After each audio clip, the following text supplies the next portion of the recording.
Portrait. Kindle.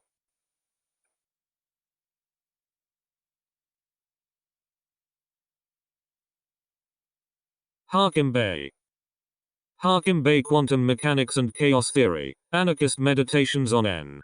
Herbert's Quantum Reality, Beyond the New Physics Scientific Worldviews, or Paradigms, can influence, or be influenced by, social reality. Clearly the Ptolemaic universe mirrors theocentric, and monarchic structures.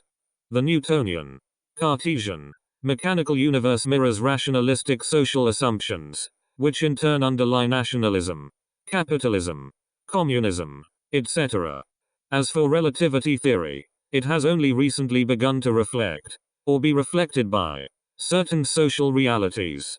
But these relations are still obscure, embedded in multinational conspiracies, the metaphysics of modern banking, international terrorism, and various newly emergent telecommunications-based technologies. Which comes first? Scientific paradigm, or social structure? For our purpose, it seems unnecessary to answer this question, and in any case, perhaps impossible. The relation between them is real, but acts in a manner infinitely more complex than mere cause-ABD effect, or even warp and weft. Quantum mechanics, considered as the source of such a paradigm, at first seems to lack any social ramifications or parallels, almost as if its very weirdness deprives it of all connections with everyday life, or social reality. However, a few authors, like F. Capra, or science fictioneers, like R. Rucker, or R. Anton Wilson, have seen quantum theory both as a vindication of certain Oriental philosophies, and also as prophetic of certain social changes, which might loosely and carelessly be lumped under the heading Aquarian.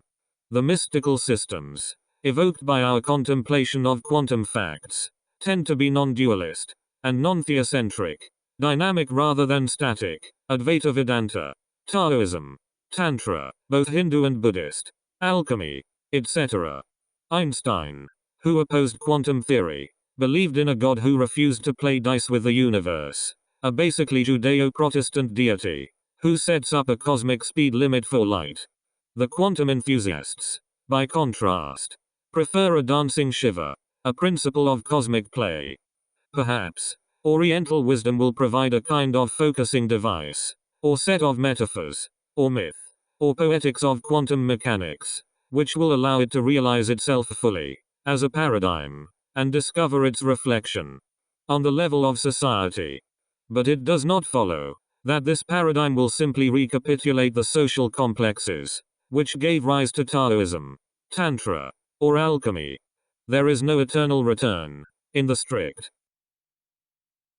Nietzschean sense, where each time the gyre comes round again it describes a new point in space and time. Einstein accused quantum theory of restoring individual consciousness to the center of the universe, a position from which man was toppled by science 500 years ago. If quantum theory can be accused of retrogression, however, it must be something like the anarchist P.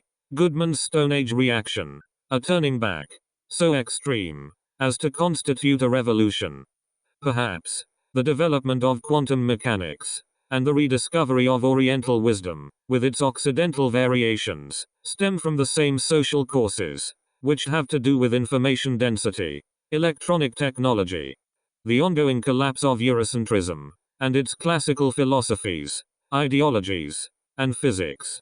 Perhaps, the synchrosis of quantum theory and Oriental wisdom will accelerate these changes, even help direct them. Table of paradigms with their spiritual, political and economic parallels: Paleolithic, shamanic, non-authoritarian, hunter/gatherer; Neolithic, polytheistic, authoritarian, agricultural earth-centered cosmos, theistic, monarchical/theocratic, hierarchical, urban sun-centered cosmos, monotheistic, divine right of kings, colonialism and imperialism; mechanistic universe, deist or atheist, democracy, capitalism, communism, industrial/technological relativistic universe, modernism, cyberneticity, post-industrial, electronic quantum universe, ellipsis. Just as modernism here parallels relativity theory, as a sort of spiritual concomitant. So Oriental wisdom seems to attach itself to quantum theory. But what political systems, what economics would derive from this amalgamation? Quantum theory, which attempts an explanation of the reality behind quantum facts, lags far behind quantum mechanics itself. Unlike relativity, quantum mechanics offers no coherent ideas about reality, only a set of statistical possibilities, tools for prediction. Quantum mechanics works, but quantum facts remain unexplained.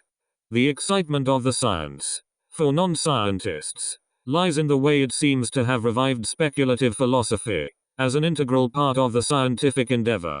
At present, competing theories about quantum reality rival any occultist or mystical excesses for sheer madness and breathtaking incredibility. In quantum reality, physicist Nick Herbert outlines 8 philosophies or worldviews, quantum realities, all based on quantum fact, but all different. Quantum reality number 1, the Copenhagen interpretation. There is no deep reality. Objects, everyday real things, float on a world that is not as real. Emphasis on uncertainty, and thus comparable to Buddhist anti-realism, or even Berkeleyan idealism. The Copenhagen orthodox ontology leads directly to quantum reality number 2, which posits an observer-created reality, in which the act of measurement gives rise to observed reality. The moon is demonstrably not there when no one looks. N.D. Mermin. Quantum reality 3. Reality is an undivided wholeness. Developed by W. Hitler. In this interpretation, the observer appears as a necessary part of the whole structure, and in his full capacity as a conscious being. The separation of the world into an objective outside reality, and us, the self-conscious onlookers, can no longer be maintained. Object and subject have become inseparable from each other. According to Bohm, one is led to a new notion of unbroken wholeness, which denies the classical analyzability of the world into separately and independently existing parts. The inseparable quantum interconnectedness of the whole universe is the fundamental reality. Capra's popularization of this stance, in Tao of Physics, explores possible leads in Far Eastern mysticism. But none of the Orientalists have, so far, noted a much more relevant metaphysics in Sufism, especially Ibn Arabi's doctrine of the oneness of being, Wahdat al-Wujud. My intuition says that Ibn Arabi might prove a gold mean to quantum theorists, but the mingling of two oceans, conjured up by such an imagined confrontation, would involve decades of hard labor to grasp and contain. And so, I leave it to someone else to follow up. Bell's theorem, which proves, or seems to prove that quantum reality is non-local, bolsters rather than deflates what we might call the Taoist theory of quantum mechanics, or in Herbert's phrase, quantum reality 3. Something in Bell's theorem seems to be violating Einstein's cosmic speed limit, some superluminal ether, or field, or faster than light particles, or telepathic particles. So far, this bizarrerie can be experimentally demonstrated, only through negative inference, no laboratory's hard evidence of such a field, or whatever, has been uncovered. Randomicity theory suggests that non-local phenomena will remain inaccessible, that superhumanal signaling devices, ansibles in CFE terminology, will prove impossible to decode, hence useless.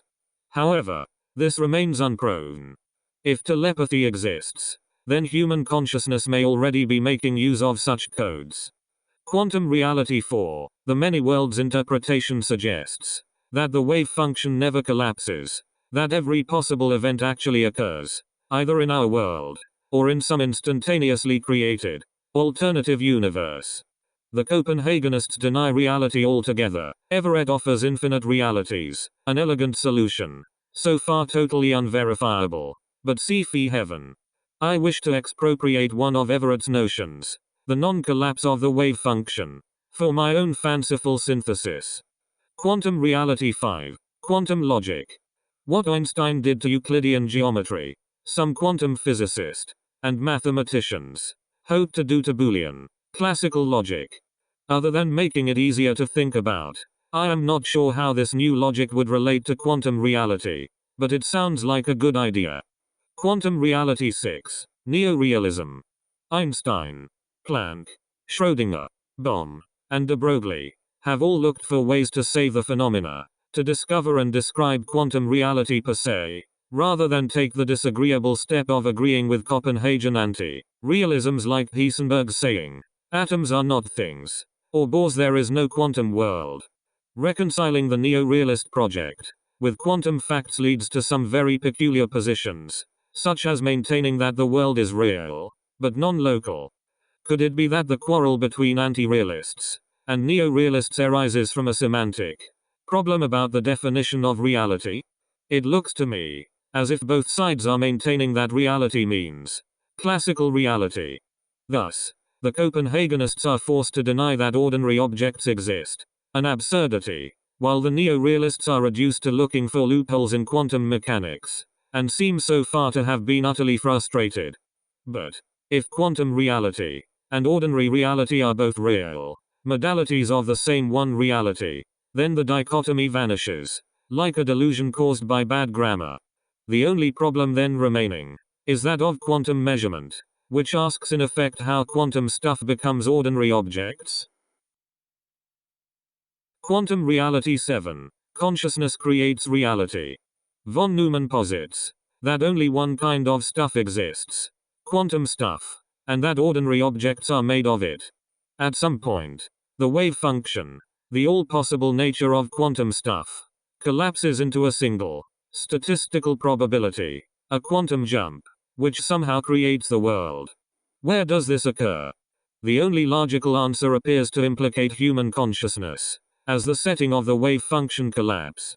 Ironic that von Neumann, the wizard of cybernetics and strategic game theory, should have been forced to develop a math which suggests that human consciousness must be written into any complete explanation of quantum reality. Von Neumann's interpretation is not the same as quantum reality 2, observer-created reality, in which the observer could as easily be a measuring device as a human being. Quantum reality 2 tacitly accepts a basic dualism between a real classical measuring device and quantum unreality itself. Nor does quantum reality 7 necessarily imply Buddhist-style anti-realism or idealism. Reality exists, but only in conjunction or unity with consciousness. On one hand, this trend leads to a kind of neo-Aristotelian Neoplatonism, such as quantum reality 8, Heisenberg's duplex world of potentials and actualities, in which real objects appear almost as manifestations or hypostases of a quantum reality, which is both more abstract and yet more real than everyday things. On the other hand, however, von En's all-quantum explanation of quantum reality harks back to and strengthens the Taoist arguments of quantum reality 3. Here, rather than a Platonic, modified non-dualism, we get a strong and radical monism, in which matter and consciousness cannot be distinguished, except as modalities of a single reality. In effect, might one not say, as in quantum reality 4, that the wave function never collapses, but that there still remains only one reality? That there has never been a fall from on into 2? If quantum reality is non-local, if phase interference and Bell's proof mean that all quantum particles, which connect hologrammatical instantaneous connections with each other, if all matter was originally before the Big Bang, one-dimensionless macro-particle wave, then all particles are implicated in all waves, and vice versa. The universe is, as Capra says, quoting Hindu sources, a seamless net of jewels, every jewel reflected in every other. The wave function collapse, in this case, would constitute a mathematical description of a mode of individual consciousness, and its awareness of the world, its inherent implicatedness in the totality and oneness of that world, in fact, its virtual identity with that world. The wave function collapse would then not actually describe a physical event at all. In effect, it would have never happened. The universe is now what it was and ever shall be, one reality. As far as I know, this synthesis of quantum reality 3 and quantum reality 7, lucky numbers, violates current thinking in quantum theory, and perhaps even the quantum facts as well. Still, science marches on. Things may change, and become even weirder. I have a strong hunch that the ongoing study of randomicity, like at thermonuclear temperatures, may shed light on quantum reality philosophy in the near future. Another source for the next breakthrough in physics may well come from brain physiology, provided it can tear itself away from rat running and linguistic rat holes, and address itself to the problem of consciousness. New work on the morphogenetic field, in biology, looks promising. Personally, I feel less enthusiasm for cognitive philosophy and AI research. My groping attempt at a synthesis is suggested by what I call chaos theory, which holds to the axiom that reality itself subsists in a state of ontological anarchy. The one gave birth to the two to the 10,000 things. But all this is the Tao, nothing but the Tao. Yin and Yang have no being in themselves, but act as interpenetrating modalities of the Tao. The real, unreal dichotomy enslaves us in false consciousness. Looked at from one point of view, nothing is real. From another point of view, everything is real. From another, nothing is real except the real. From yet another, I am the real. These semantics create a set of paradoxes, and the resolution will give us an essentially metalinguistic certainty of being's oneness. Such oneness cannot be structured or defined in any way. It has no ruler and no laws, hence, ontological anarchy. On a mathematical or statistical level, the chaotic nature of reality may manifest as randomicity. I suspect it manifests in the uncertainty principle as well. Whatever the truth of these speculations, I feel that chaos theory and quantum theory are moving closer and closer together. If this is so, then we may be able to predict some social implications of quantum theory as a paradigm, and thus answer the questions posed in paragraph 9 by looking at the social program of chaos theory or ontological anarchy.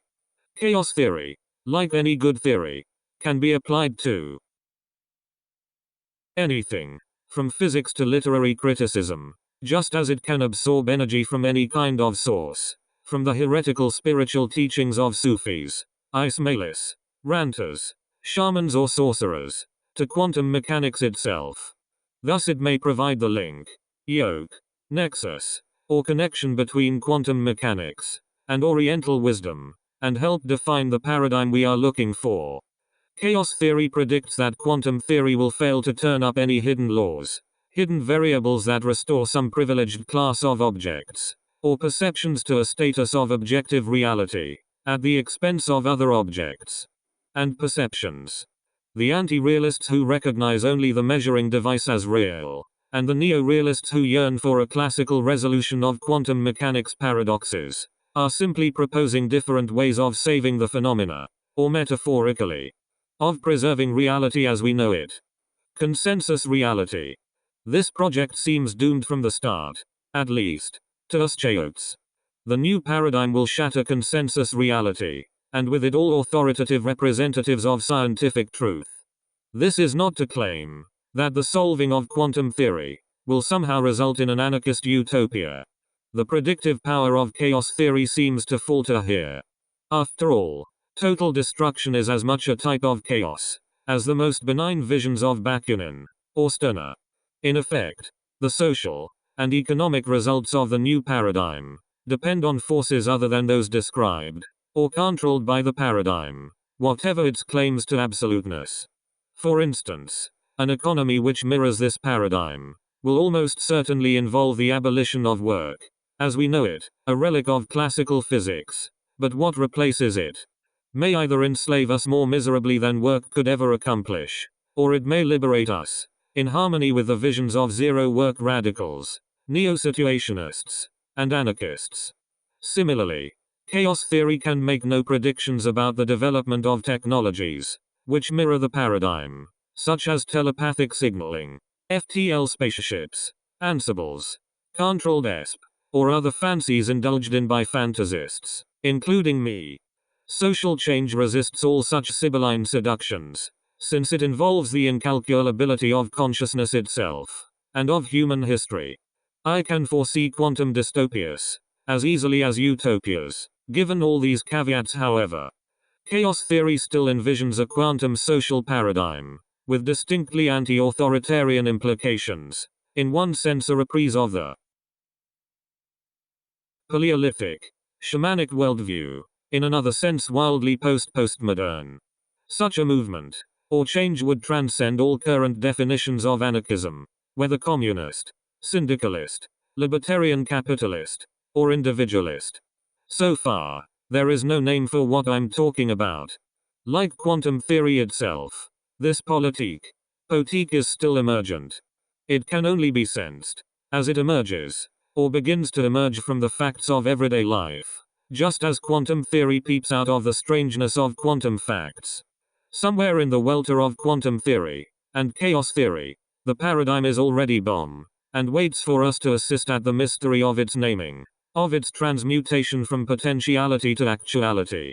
In this action, poets and physicists may play equal parts, for the glory of quantum theory is that by restoring consciousness to its theorems, it has turned science once again into a type of natural philosophy, or alchemy, fleshing out the vision of a world, somehow based on the mind-boggling perceptions of quantum mechanics, linked with the alien realizations of Oriental wisdom, a world which lives with ideas such as non-locality, particles which travel backwards in time, alternative universes, randomicity at the heart of creation, etc. This is properly the work of utopian science fiction, at this point in history. Perhaps, within a few years, it will become the province of revolutionaries, artists, philosophers, the unacknowledged legislators of a lawless future, anarchists of the new paradigm. Quantum mechanics is said to be complete, but then so are all scientific systems, in their moment of power. Quantum mechanics should, by no means, be fetishized either by scientists or poets, since quantum theory itself may hold the seeds of a paradigm which overthrows even quantum mechanics.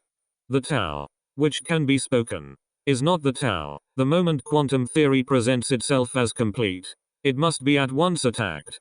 Chaos theory seems to predict that quantum theory will flourish, as long as it remains incomplete, not tied down on any classical, or even non-Boolean, Procrustean beds metalogical, metalinguistic, essentially unstructured, free. Like reality itself, which is a state, not of anarchism, but of anarchy, even to the very roots of being.